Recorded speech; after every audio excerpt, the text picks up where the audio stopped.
The Patriots are set to face another AFC East opponent in the New York Jets this Sunday. I'm Sierra Goodwill here with Evan Lazar and Alex Barth.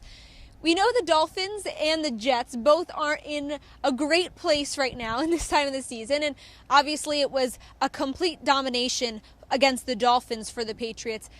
But the Jets are in a very similar situation where they don't really have it all figured out. So compared to the Dolphins, just how bad are the Jets right now? The Jets are much better than the Dolphins. Now, I'm not going to sit here and say that the Jets are this great team that's going to go on to make the playoffs or make any kind of noise this season. But just the roster talent on the Jets, there's at least 4 or 5 Jets that I could name that you don't pick a Dolphins player before, right? You know, like right. Jamal Adams, Le'Veon Bell, Leonard Williams, Quinnen Williams when he's healthy. I really like Henry Anderson as well. C.J. Mosley, obviously. You know, there's a lot of more talent, a lot more brand names on this Jets team than the Dolphins team. And if the Jets had their quarterback and Sam Darnold, which we'll get to, then things would be a lot different in this matchup, or maybe a little bit different. I don't want to say they're a lot different, but certainly a little bit different. The Jets went out and they spent a lot of money in the offseason on a lot of these big-ticket free agents, and they have some talent.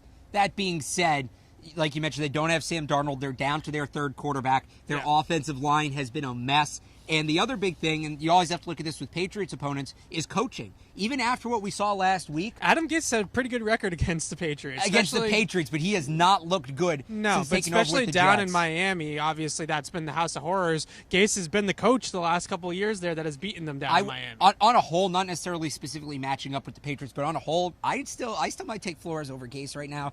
Adam Gase, just outside of beating the Patriots a couple times, one of them on that fluke play last year, he hasn't really shown me that much. So you look at a bad offensive line, and the guys seem to be quitting already. Jamal Adams had that press conference yesterday where he just seemed super depressed. Players have been getting benched by Gase left and right, and it's sending the wrong mood throughout the team.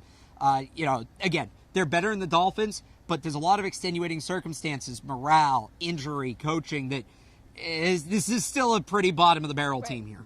And we heard from Bill Belichick on Wednesday morning, who had a lot of complimentary things to say about the Jets' defensive front. So where can the Jets actually show some positives on the defensive side and kind of challenge the Patriots? Well, there's a lot of negative stuff out there about Greg Williams and the stuff that he, kind of tells players to hurt the other players on the other team. Pays players to hurt the other players. The bounty gate, all that kind of stuff. It's not all positive, right, with Greg Williams. But he is actually a pretty good defensive schemer, and he had a decent game plan against Cleveland until the second half when they had that terrible coverage against Odell. But overall, he's a very blitz-heavy coach. He's going to bring the fire at Tom Brady, and the receivers are going to have to react to it quickly and get open quickly and also be able to read things quickly so that they can be on the same page as Brady, because they're not going to be afraid. Greg Williams is not going to be afraid to send 5-6 defenders at Brady, so it's going to try to heighten things up a little bit and make things happen a little bit faster for the Patriots. The question is are they going to cover everybody on the back end?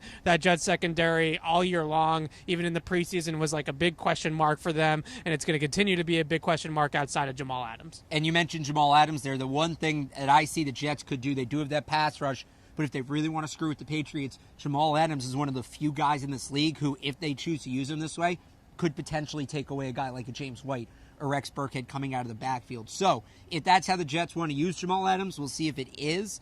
That could potentially give them an edge, because you take away that safety outlet from Brady, that check down, and you force him to look down the field. Now, guys may be running open downfield all day, given everybody behind Jamal Adams on the depth chart. Yeah. But at the very least, you make him take that extra second to look down the field. And obviously one huge saving grace for this Jets offense is Le'Veon Bell. Belichick on Wednesday morning going into depth about what makes him so hard to contain. So what will the Patriots' game plan be against Le'Veon Bell to make sure that he's not kind of taking over? I think the biggest thing is that you got to identify where he is on every single play. That's kind of where you got to start. He's going to be the guy that they're going to be keying on right away. You let Jamison Crowder, you let Robbie Anderson. If those guys are going to beat you, you tip the cap and you let them beat you. Le'Veon's going to be the guy that they have to know. Everybody on the defense has to know where he is. I think the biggest thing with Le'Veon as a running back, too, is that he's so patient, and every single cutback lane is always open, available to him because of that patience. So everybody's got to be very disciplined. They got to stay. Gap integrity is going to be really important in this game, and you don't want to overextend yourself, because he'll cut right back, and he's easily can cut on a dime at 225 pounds. That's what makes him so good, and he's got that vision and patience between the tackles. On the flip side of that, we talked about how bad that offensive line has been. Patriots need to be patient, but getting to Le'Veon Bell in the backfield, assuming you know you can get to him and he's not going to make one of those last-second cutbacks, that's going to be huge. You watched him against the Browns on Monday night.